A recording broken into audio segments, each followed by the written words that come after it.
మాదేపల్లి రసం. దీనికి కావలసిన పదార్థాలు ఇచ్చేసి 10 నిమ్మకాయలు, 200 గ్రాముల అల్లం, 4 స్పూన్లు తేనె, పటిక బెల్లం 250 గ్రాములు.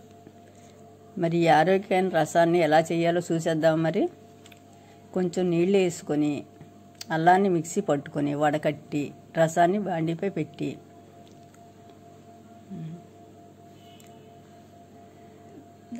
దానిలో పొడి చేసిన పటిక బెల్లం వేసుకొని దాన్ని కరిగాక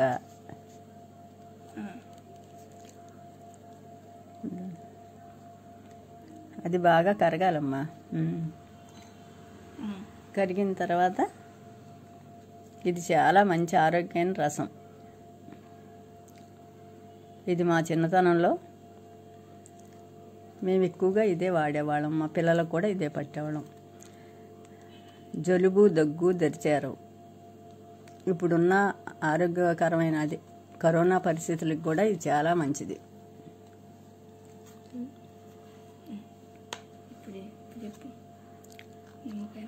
ఇప్పుడు నిమ్మకాయ రసం పోసి అది బాగా మరగనివ్వాలి.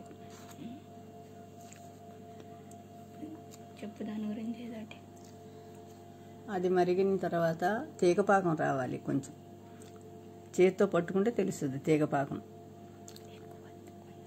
కొంచెంగా తీగపాకం వచ్చాక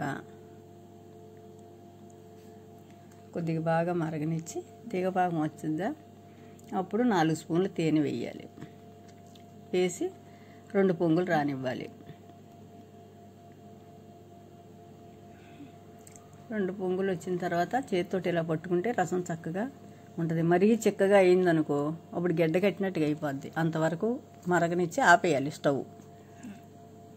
స్టవ్ ఆపేసిన తర్వాత చల్లారనివ్వాలి బాగా బాండీలో.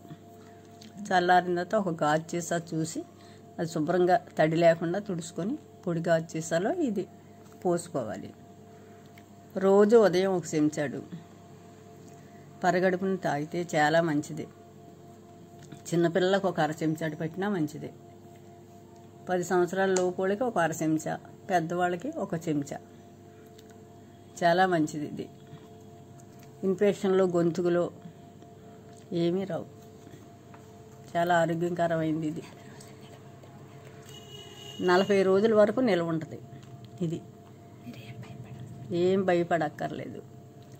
అది వాడిన తర్వాత తెలుస్తుంది గొంతుకులో ఇన్ఫెక్షన్ కానీ దేనికి కూడా అయినా అన్నిటికీ మంచిది.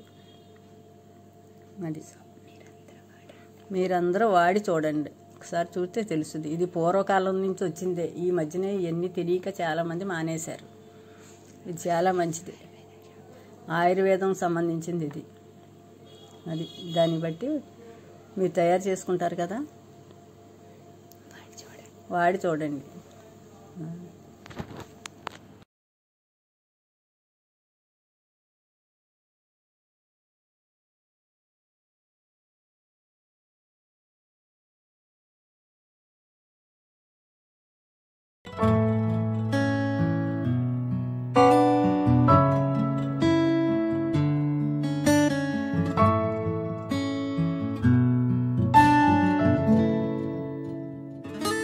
కనుక ఈ బామ్మ వంటలు నచ్చినట్టయితే లైక్ చేయండి, షేర్ చేయండి.